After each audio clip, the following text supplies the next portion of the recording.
Hello neighbors, it's Brad here at eTrailer, and today we're taking a look at installing the CURT Class One trailer hitch receiver on a 2016 Buick Encore. This is what your hitch is going to look like when it's installed on your vehicle, and it is an exposed cross tube, so you are going to be able to see that hitch, but it sits really nice underneath the bumper for a still pretty clean look. And overall, it looks really good with its black powder coat finish, which is also going to help keep it looking good for a long time.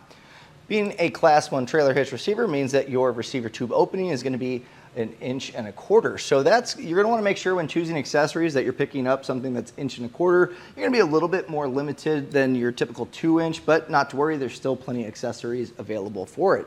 Now, when you put your accessories in place, you're going to be using a 1/2-inch pin and clip to keep that in place. The hitch does not come with one, but a lot of times your accessories will have one included, and sometimes even a locking one. Now, if you want to pick up a locking pin and clip, we have plenty of options available here at eTrailer. That way, when you load up your accessories, you can lock it in place, and they're going to live on the vehicle without having to worry about someone walking away with them. You do have a plate style safety chain loop, so if you plan on pulling a trailer, you'll be able to hook up your standard S hooks here, or even a larger clevis style hook will also go on. Now, speaking of towing a trailer, you're going to want to adhere to the weight capacities, and being a Class 1, you're going to have a gross trailer weight rating of 2,000 pounds, which is the weight of the trailer plus the accessories loaded up. You also have a tongue weight rating, which is the downward pressure that's put on the receiver tube opening, and that's going to be 200 pounds. So think of your bike racks and cargo carriers. You don't want to overload that past 200 pounds. Now, it's important to check the vehicle's owner's manual to see what it's capable of towing before just hooking up, and then compare that with the numbers of the hitch and take the lower of the two. That way you stay safe. Our receiver tube opening does sit a little bit recessed from the rear fascia, which is nice for a clean look, but when choosing accessories like a bike rack or a cargo carrier, especially ones that fold up, and also a ball mount, you're going to want to adhere to the 4 inches from the center of the hitch pin hole to the rear fascia, and just take that into account. That way you're not damaging your fascia when storing your bike rack, tilting it up, or even picking up a ball mount that's going to be able to hook up to that trailer. You also have a ground clearance from the top of the receiver tube opening to the ground. It's going to come in at 11 inches, and that's important to note for when choosing a ball mount. That way you can determine if you need a rise or drop to hook up to your trailer. Overall, this is a pretty easy installation. You do have to lower your muffler down just to kind of get this slid up into place, but overall there's no major cutting or trimming that's required. You may need to do it on yours depending on some of the variables of trim levels or things like that. But as far as hardware, you may have some weld nuts. You just bolt those in, and we'll use a fish wire technique to get the rest of the hardware up. So let's take a look at the installation so you can get yours installed. Our installation is going to require dropping down our exhaust to give us access to be able to put our hitch in place. Now, before we do that, we want to support the exhaust, because once we take it off the isolators, there's really not any support until you get midway down the car, and you don't want that exhaust to just be holding its own weight. It can damage it. So if you're doing this in your garage or in your driveway, just get a block of wood or something that's going to support this once it lowers down. Since I'm on a lift, I'll be using a cam buckle strap. I'm just going to run this across, creating a nice cradle. Now, to lower down our muffler, there's going to be 2 isolators. There's one on each side of the muffler. And we're just going to pry those off. These are pretty small. They probably can be done by hand, but just to help it along, I'm going to put some penetrating oil here. You can also use a soapy water solution just to kind of lube it up. That way you can pry these off a little bit easier. And if it does fight you, you can use a long flathead or a pry bar and just kind of push on that end, and it should drop out. Once we have this side off, we'll go ahead and do the same on the other. Now, I'm able to kind of lower down my cam buckle strap here to give us a little bit more room, but main thing is we're going to be sliding our hitch up, and you want to make sure that you have enough room to be able to get over the exhaust.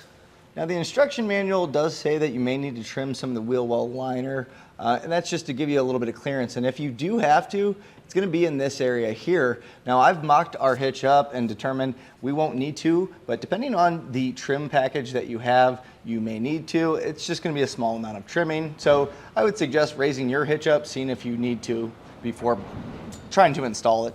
Now, in our kit, it it seems like there's a few different ways that this can bolt up, again, depending on the year. So you're going to want to reach up on the side where the hitch is going to bolt up, and you may have weld nuts. And if that's the case, I found that this fine thread bolt is going to be what we're going to be using. There's also a coarse thread, so you may have that. So just kind of test fit, make sure that this is able to thread in. Now, if you don't have weld nuts, you're going to be using a fish wire technique, which we'll still be doing on the bottom side. So I'll show you that technique. So if yours is on the side, you'll just kind of repeat it in that same fashion. Now we're going to fish wire a bolt through this hole is where we're going to have this carriage bolt pop through, but we're going to be using this as our access hole. And they say that you need to enlarge it, but I'm pretty sure we can do that without having a trim, which is really nice. And we do have this brake line in the way, and it's a hard line. You don't want to damage this. So if you can pop it out of this bracket just enough to move it out of the way. Don't pull too hard. You don't want that to kink. So since we're going to be pulling our bolt down through here, what we're going to do is take our coiled end and bend this over and feed it over to that larger hole. And with your finger, just kind of pull that through. Now with that pulled through, we can take our spacer block and you can go ahead and just feed that up into the frame rail. And then we'll take our carriage bolt and thread this onto that coiled section.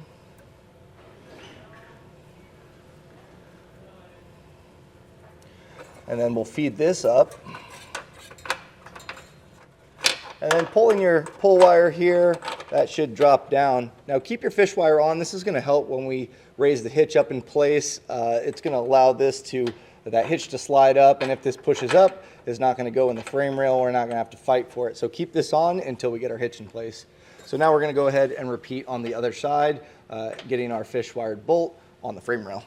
Now ours has the weld nuts, as I mentioned before, on the side, so we're just going to be bolting up. But if you had to feed your carriage bolts to those holes, you can use that same hole. You're just going to feed that coiled section just as we did on this one. Now if you have the weld nuts like ours, I do recommend taking the bolt, and you're going to want to try to thread this in by hand. Since these are kind of exposed, there's a lot of, as you can see, road grime and dust and dirt and debris that builds up in there, and that's going to make for a hard time. In fact, right now I've got about one turn of threads and then it kind of stops. So we're going to want to clean that out to make it a little bit easier to get our hardware up. So what I'll do is use a tube brush and some penetrating oil. We'll just kind of clean that out. And if you need a tube brush, we have that available here at eTrailer. And again, that's just going to knock some of that dust, dirt, and debris out. And it might be beneficial to take a ratchet and start kind of tightening that in once you get it cleared out, just to make sure it threads properly before raising your hitch up. You can go ahead and do this on all of your weld nut holes. And we're getting ready to put our hitch in place, and what we're going to do is try to get the side weld nuts started first, and that's going to hold that hitch up, allowing us to get the rest of the hardware in place. So as long as you have one handy on each side to kind of start that, that's going to really help you. Now you do need to put a conical tooth washer in place, and you'll see that there's teeth on one side. That's going to bite into the hitch, so just make sure you have it facing the proper way. So at this point, grab an extra set of hands if you need one. We'll raise our hitch up. You're also going to want to feed your fish wires through the corresponding hole on our hitch, and that way as we feed it up, we can kind of pull that wire down and it should line it up for you. Now you may need to kind of move your exhaust a little bit to kind of get this in place. So where the exhaust opening is, I'm going to just kind of feed this up here and make my way over, and then we'll go ahead and slide it on the other side. Now at this point, as I mentioned, take your fish wire, pull that through.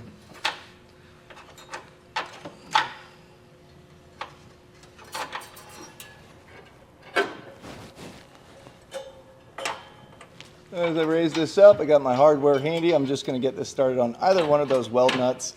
So you may need to kind of get your finger in there to make sure it's lined up properly, and then just get a thread started. So we'll go ahead and get that one threaded in on both sides as well. Now we can go ahead and get our bottom carriage bolts tightened down with our serrated flange nut here.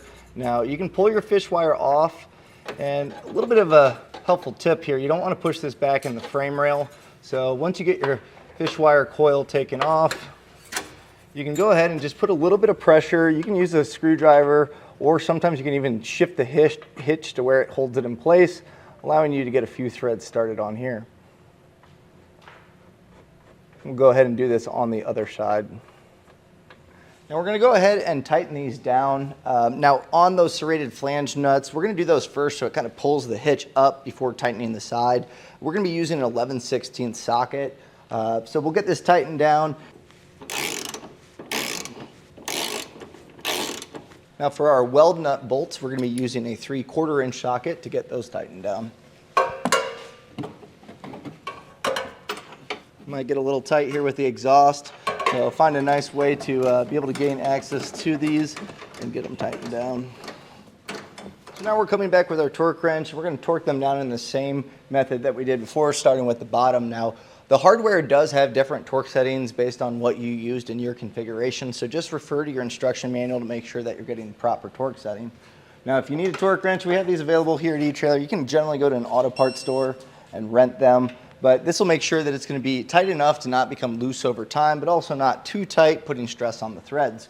So we'll go through and torque down all of our hardware. With our hardware torqued down properly, we can go ahead, raise up our exhaust and get our isolators put back on. Now you can remove whatever you're using to support your exhaust. And that's going to do it for the installation of your hitch. And that was a look and installation of the CURT Class One trailer hitch receiver on a 2016 Buick Encore.